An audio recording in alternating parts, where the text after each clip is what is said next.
বিসমিল্লাহির রহমানির রহিম। CNF association Chittagong কর্তৃক আয়োজিত আজকের এই কৃতি শিক্ষার্থীদের সংবর্ধনা অনুষ্ঠানে উপস্থিত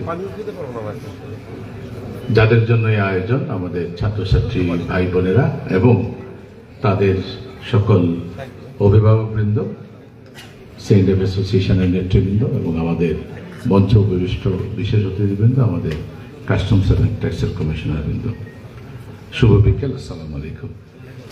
আমি আমার বক্তব্য শুরু করছি। যারা ব্রিটিশ বিরোধী আন্দোলনে এই দেশকে স্বাধীন করার জন্য জীবন দিয়েছেন, 52 ভাষা আন্দোলনে মায়ের ভাষা রক্ষা করার জন্য যারা জীবন দিয়েছেন, 1971-এর মহান মুক্তিযুদ্ধে আমাদের স্বাধীন পতাকা দেওয়ার জন্য জীবন দিয়েছেন এবং জুলাই 24-এর ছাত্র জনতার বিপ্লবে অভ্যুত্থানে যারা জীবন দিয়েছেন, সকলের প্রতি গভীর শ্রদ্ধা জ্ঞাপন করে আজকের এই অনুষ্ঠান আয়োজন করার জন্য আমি বিশেষভাবে ধন্যবাদ জানাই সিএনএফ অ্যাসোসিয়েশনকে। এবং তারা যে মহৎ কাজগুলো করছে, ভালো কাজগুলো করছে এবং ভালো কাজ করার যে প্রত্যয় ব্যক্ত করেছে, প্রথমে হচ্ছে যারা মেধাবী এবং পরিশ্রমী তাদেরকে স্বীকৃতি দেওয়া, সম্মানিত করা, উৎসাহিত করা। সেই সাথে এই ছেলে মেয়েদেরকে যারা লালন পালন করে বড় করেছেন, সারাক্ষণ তাদেরকে উৎসাহ দিচ্ছেন, আমাদের অভিভাবকবৃন্দ, তাদেরকেও উৎসাহিত করা।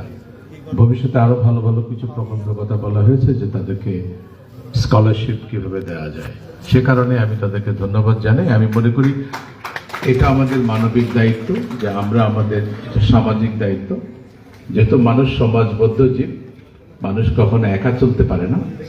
সে কারণে যাদেরকেই আমরা সহযোগিতার হাত বাড়াতে পারি, সহমর্মিতার হাত বাড়াতে পারি, সম্মান দেখাতে পারি, সেই সুযোগগুলো আমাদের নেওয়া উচিত। অনেকেই বলেছেন যে যারা আজকে কৃতি শিক্ষার্থী যারা ভালো রেজাল্ট করেছেন, অবশ্যই তাদেরকে আমরা অভিনন্দন জানাই। কেউ কেউ মনে করে দিয়েছেন এটা মাত্র শুরু, সিঁড়ি, এটাই শেষ কথা না। আসলেই সত্য, গোটা জীবন পড়ে আছে। আমরা যদি এটাকে সঠিকভাবে কাজে লাগাতে না পারি, একটা সময় গিয়ে দেখা যাবে ভালো রেজাল্ট হয়েছে, কিন্তু সত্যিকার অর্থে একটা মিনিংফুল লাইফ আমরা করতে পারি নাই। আমাদের লাইফের মিনিংটাকে, যেমন আমাদের একজন বলে গেল কাস্টমস কমিশনার মুরাদ, যে আমরা সবাইকে বুঝি বিশেষ ক্যাডার করার জন্য একটা প্রস্তুতি গ্রহণ করার জন্য বলি। ব্যাপারটা আসলে তা না। আমাদের মূল উদ্দেশ্য মানুষের সেবা করা। মানুষের সেবা করার ক্ষেত্রে কিছু কিছু জায়গায়, যেমন আমাদের যারা শিক্ষক, যারা মানুষ গড়ার কারিগর, তাদের একটা বিরল সুযোগ থাকে। এবং শুরুর দিকে কিন্তু সবাই আমরা শিক্ষকতাকেই 1 নম্বর পেশা হিসেবে দিতাম, কারণ এখানে ইফেক্টটা খুব ডাইরেক্ট এবং যে কন্ট্রিবিউশন সোসাইটির প্রতি এটা খুবই সর্বব্যাপক। একইভাবে ব্যুরোক্রেসিতে আসলে যদি কেউ সত্যিকার অর্থে সে মানুষের সেবা করতে চায়, তার অনেক সুযোগ থাকে সেবাগুলো করার এবং মানুষের অন্যকে সাহায্য করার এবং মানুষের জন্য কিছু করার যে আকুলতা, সেই জন্যই তারা এগুলো করতে চায়। তাহলে কি ব্যবসায়ীদের মধ্যে সেটা নাই? আরো বেশি আছে। কারণ ব্যবসায়ীরা যেটা করেন সেটা হচ্ছে নিজের পুঁজি, বাবা মায়ের পুঁজি, ব্যাংকের ঋণ, সকল কিছু একসাথে করে তারা ব্যবসায় নামে এবং তার মাধ্যমে কর্মসংস্থান সৃষ্টি হয় এবং তাদের যে আর্থিক বুনিয়াদ তৈরি হয়, তাতে তারা সমাজকে আরো বেশি বেশি পরিমাণে হেল্প করতে পারে। আপনারা দেখবেন যে আমি নিজে হাজী মোহাম্মদ মহসিন গভর্নমেন্ট কলেজের ছাত্র। সেই কলেজের প্রতিষ্ঠাতা যার নামে হয়েছে হাজী মোহাম্মদ মহসিন, তিনি ছিলেন আমাদের এই বাংলার অনেক বড় একজন দানবীর মানুষ। এরকম অসংখ্য হাজী মোহাম্মদ মহসিন বিভিন্ন এলাকায় ছড়িয়ে ছিটিয়ে আছে বলেই এদেশে স্কুল হয়েছে, মাদ্রাসা হয়েছে, মসজিদ হয়েছে, ইউনিভার্সিটি হয়েছে, এগুলো কিন্তু সব হয়েছে। সুতরাং এগুলো করার জন্য যথেষ্ট পরিমাণ অর্থের দরকার, যেটা আমরা ব্যবসা থেকে করতে পারি এবং সেটাকে যদি আমরা ভালোভাবে কাজে লাগাই। সুতরাং ভালো মানুষ হতে হবে, যাতে করে আমাদের এই জীবন আমরা প্রকৃতি থেকে শিক্ষা নিতে পারি। প্রকৃতি কি করে? একটা গাছ সে ফল দেয়, সে নিজে ভোগ করে না। সূর্য সারাদিন জ্বলে, সে নিজে কোনো ভোগ করে না, পুরো পৃথিবীতে আলো পেতে পারে, পৃথিবীকে বাঁচিয়ে রাখে। আমরা যদি দেখি প্রদীপ, সে নিজে পুড়ে যায় কিন্তু সে আলো ছড়ায়। এই প্রকৃতি থেকে যদি আমরা শিক্ষা নেই, তাহলে আমরা দেখবো যে আসলে আমাদের করণীয় হচ্ছে মানুষের জন্য আমরা কি করতে, একটা মিনিংফুল লাইফ তখনই হবে যদি আমরা সত্যিকার অর্থে মানুষের কোনো কাজে আসি, আদারওয়াইজ এই জীবনের আসলে কোনো সফলতা নেই। এবং সেখান থেকে যার যার জায়গা থেকে এই কাজগুলো আমাদের করতে হবে।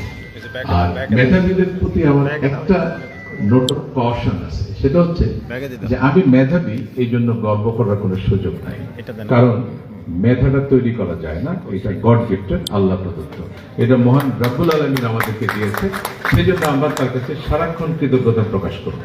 কিন্তু গৌরব করার মতো যেটা, সেটা হচ্ছে এই মেধাকে আমি কিভাবে কাজে লাগাচ্ছি, আমি সঠিক রাস্তায় এটাকে পজিটিভলি জনকল্যাণে কাজে লাগাচ্ছি নাকি, এক নম্বর।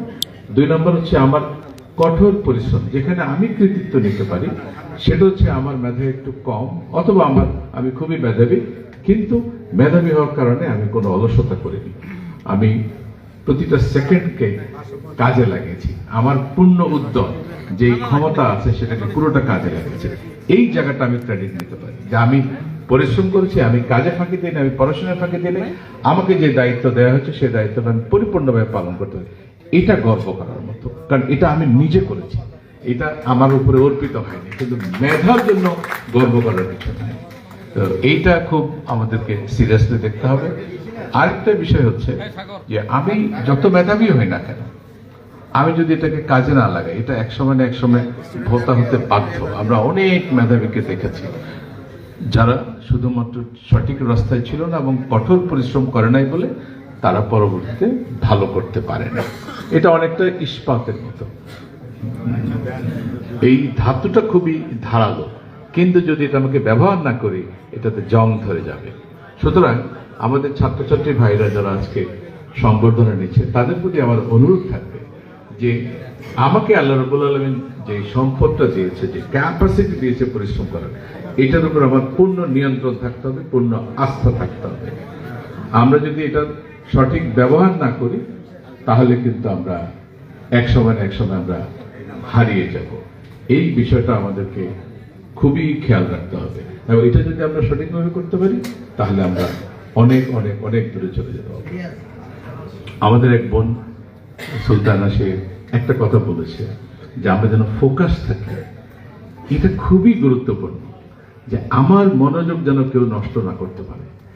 এই বিষয়টাও আমরা প্রকৃতি থেকে শিখতে পারি। তোমরা যদি কখনো খুব করে খেয়াল রাখো যে একটা ঈগল কিভাবে একটা শিকারকে টার্গেট করে, ফোকাস করে, এবং সে ওই শিকারটা ক্যাচ করে চলে যায়।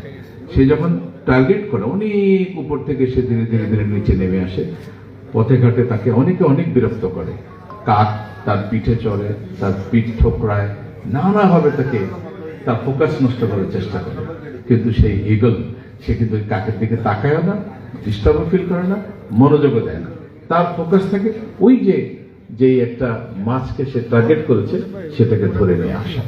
এইভাবে ফোকাস থাকতে হবে। আমরা আমাদের চলার পথে নানা ভালো, আমি যদি বিশ্বাস করি যে এই কাজটা আমার করা উচিত, এই আদর্শকে আমার ধারণ করা উচিত, আমি এখানে অবিচল থাকবো, কোনোভাবেই কেউ যাতে আমাদেরকে ডিফোকাস করতে না পারে, আমার যাতে মনোযোগটা অন্যদিকে সরিয়ে নিতে না পারে, তাহলে আমি, এবং সেগুলোকে আমি কেয়ার করব না, তাহলে আমার জীবনে সাকসেস আসবে। আরেকটা বিষয় হচ্ছে যে মানে সফলতাটা কোথায়।